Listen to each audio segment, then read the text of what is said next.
Talk to Me, one of the best films in recent memory in my opinion, next to the likes of Final Destination Bloodlines and Bring Her Back. Today, we will be discussing the plot of the movie, as well as go into details surrounding everything about it. So strap in, get your Ouija board, Ouija board, Weggy board, Quiche board, Luigi board out, and let's talk to me.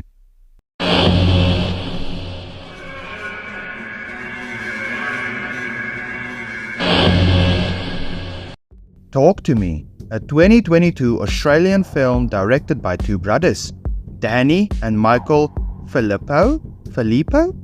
I think it's Filippo.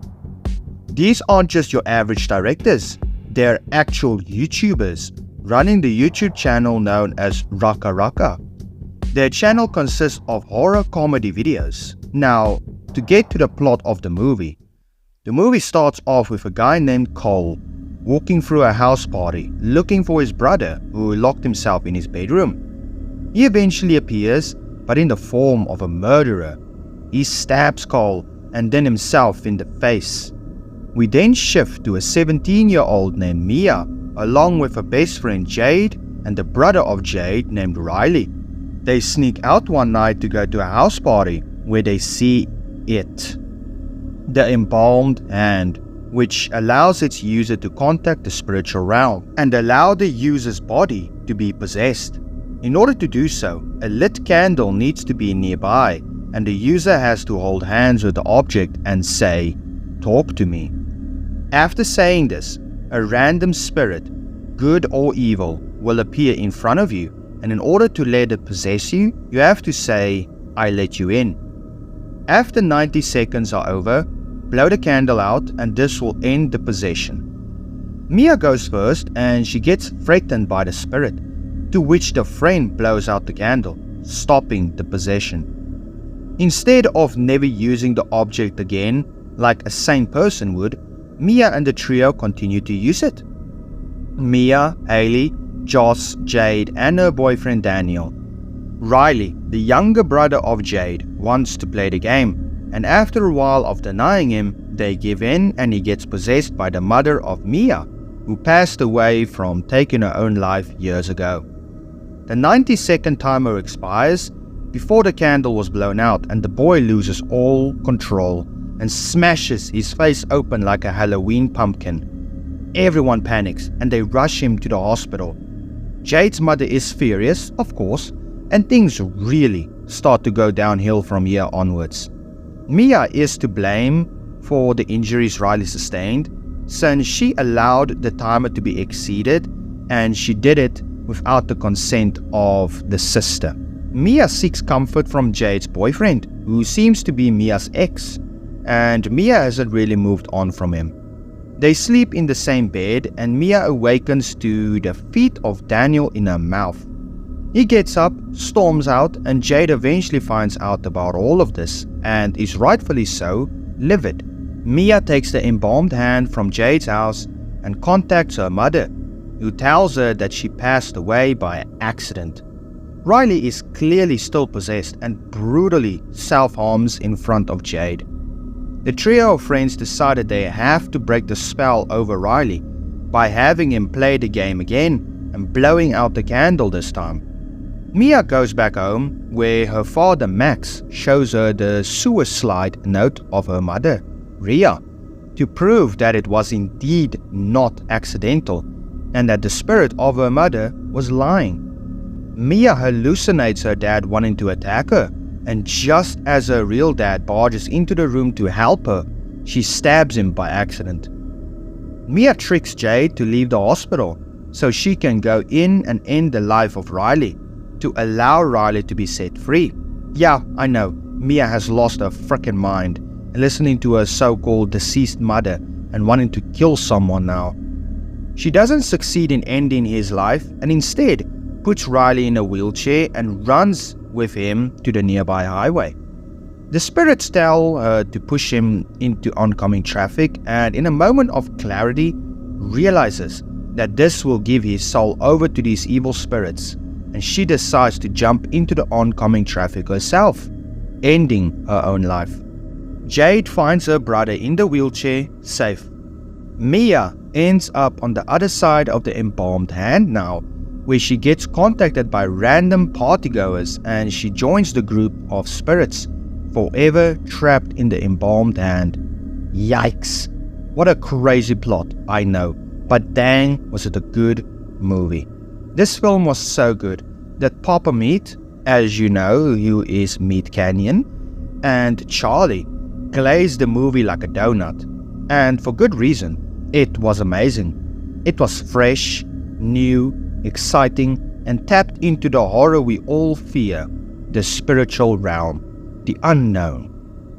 The film was inspired by Daley Pearson, another Australian filmmaker. His concept for Talk to Me was about teenagers having fun with possession, and from that, the Filippo, the surname is, I don't know how to really say it, but I'm trying my best. So I think it's pronounced as Filippo. The Filippo brothers expanded it by adding themes of drug addiction, grief, and loss. I have a few theories for some of the scenes and ideas in the film. Firstly, perhaps every spirit who comes forward through the embalmed hand once used it themselves.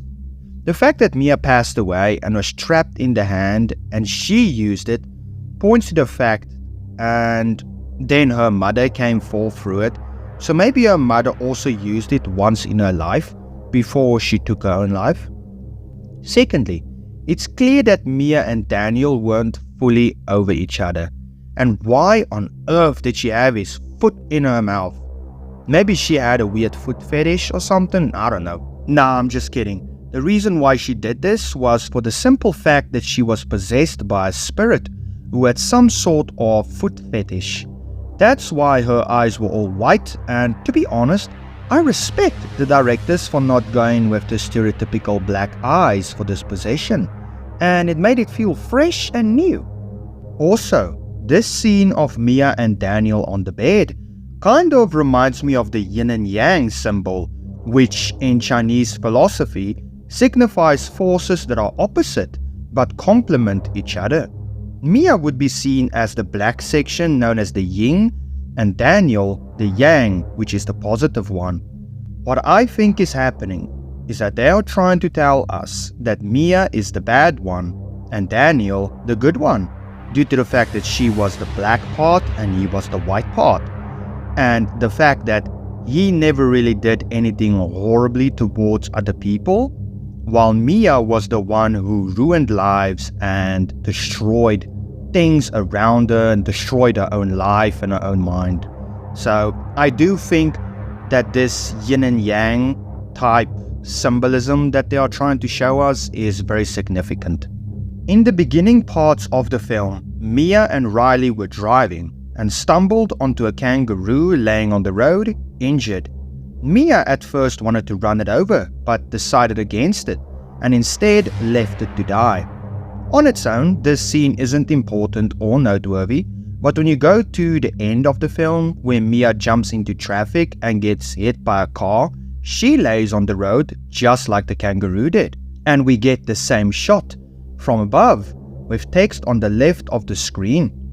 There was also another scene in the hospital where Mia saw the kangaroo, the same one that she left behind on the road, and it's very, very interesting. I think these two scenes signify how Mia lost her innocence, which was portrayed by the kangaroo, and her old self sort of passed away, giving birth to a new, who ruined the lives of the people around her due to her selfish desires. And in the end, it came full circle, and she passed away just like the kangaroo did. Mia clearly couldn't let go of the death of her mother, and this in turn almost cost her the life of Jade's brother. She first allowed him to exceed the possession timer, and then she almost ended his life on that highway.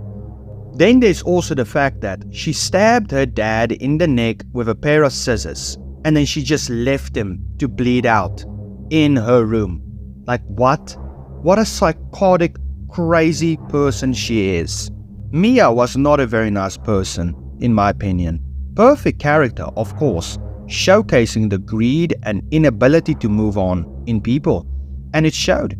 The characters, all of them, really did show how uneducated, unmoving, and emotionless the modern youth can be, not caring about their own well-being or of those around them, and how easily they can be influenced by those around them with just a tiny bit of peer pressure. Now, in regards to the ghost of Rhea, was that ghost really her? Because the ghost was blatantly lying and deceiving Mia. The mother used to love her daughter so much. Why would she go back on that and lie to her and manipulate her? It doesn't make sense to me. I do think it was her that came through the first time when Riley played the game and got possessed. After that, I don't think it was her, cause as the movie progressed, Rhea's appearance changed, starting with her being wet, ending at the later stages of the film with her face being bubbly and puffy. I'm gonna have a crazy theory for this one, but bear with me. What if that's a way for the directors to show us the mental deterioration of Mia? What if Mia's mind is becoming so chaotic and messed up due to the influence of these spirits that she forgets what her mother looked like? And perhaps, if the movie went on longer and Mia didn't take her own life, would the mother have deteriorated even more? I think the answer is yes. I do think that it was her mother the whole time, but due to her mind being destroyed, she forgot what her mother looked like and how her mother was. And that is quite scary and sad. How this game they played destroyed not just the life of Riley and the others involved, but their minds as well. Another question I have is, whose embalmed hand is that? And why the hand to begin with and not the stereotypical Luigi board? Well, according to one of the brothers, Danny had a traumatic experience related to hands when he was 16. Here's what he said in an interview once. I was in this car accident when I was 16. I'd split my face open and they thought I might have broken my spine. I was in the hospital and just couldn't stop myself from shaking, and the doctors would come in, turn the heaters on and give me extra blankets to try to warm me up, but they couldn't get me warm. I just couldn't stop shaking. And then my sister sat next to me. She held my hand and the shaking just stopped. The touch of someone I love brought me out of the state of shock that I was in. Very scary, but beautiful moment Danny had of his sister. Makes sense now why he used a hand in the film. Hands are actually quite intimate, cause when you shake someone's hand, it signals friendliness, openness, kindness and trust. Something these characters in the film probably felt of the embalmed hand. They felt like they could trust whoever or whatever came forward from the other side. Yet, that wasn't the case. In regards to the hand itself, if it has any real-world counterparts. Well, not really. There are a few instances where hands come into play in real life. For instance, ancient Egypt, where they used to embalm deceased people and their hands. This wasn't for spiritual reasons though, but to preserve the embalmed piece or the person. Then there's the Hamza symbol, which is used by Jewish and Islamic cultures, which symbolizes protection and good fortune, which has nothing to do with spirits or actual hands, just the image of a hand. Before I forget to mention this, Mia told Riley, when they were laying together, that she had been having a recurring nightmare where she looks in the mirror and she has no reflection. This is not important or all that noteworthy on its own, but if you tie in what happens at the end of the movie, then it acts as some sort of protection for the future. At the end of the movie, after Mia passes away from jumping in front of the traffic, she finds herself in the hospital and in front of a mirror, and when she looks at it, she has no reflection. By the sounds of it, the directors are planning on continuing the story with future installments, so hopefully they don't drag the story out too long and ruin the premise of it all. Before we go, here's a few clips of the directors of Talk to Me on the Joe Rogan podcast a while back. I remember we did a short film called Deluge before we started the YouTube channel. So was there talk of someone else taking it over? That's what they didn't say that specifically. The thing is, and one of the reasons we didn't go with the Hollywood studios because they would have Final Cut and be able to make changes and stuff, and like every single like shot and like sound effect and everything was so like I guess had like a strong sense of how we want it. I couldn't imagine having that control taken away from us. Right. So we went the independent route, lost half the budget, and then it was supposed to be an 8-week shoot.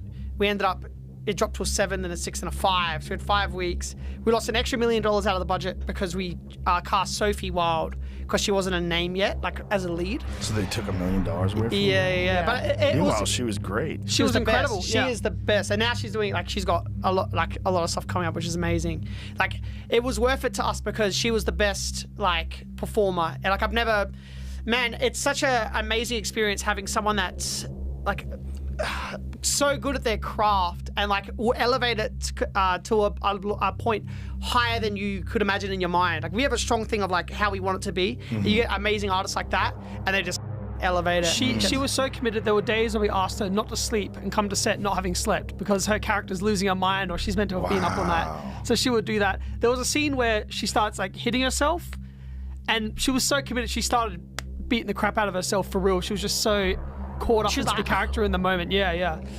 I absolutely love this film. It was scary, grim, brutal, story-driven, and the whole movie was just absolute cinema, as Queso likes to say. The way the directors tapped into the horror of the spiritual realm without going the trope route was awesome. If you haven't seen this film yet, then I highly encourage you to do so. It's worth it. Thank you for making it to the end of the video. If you liked what you saw, then tap the like button and share with others you think might be interested as well. Feel free to comment down below your thoughts and opinions, and subscribe to soothe that fascination.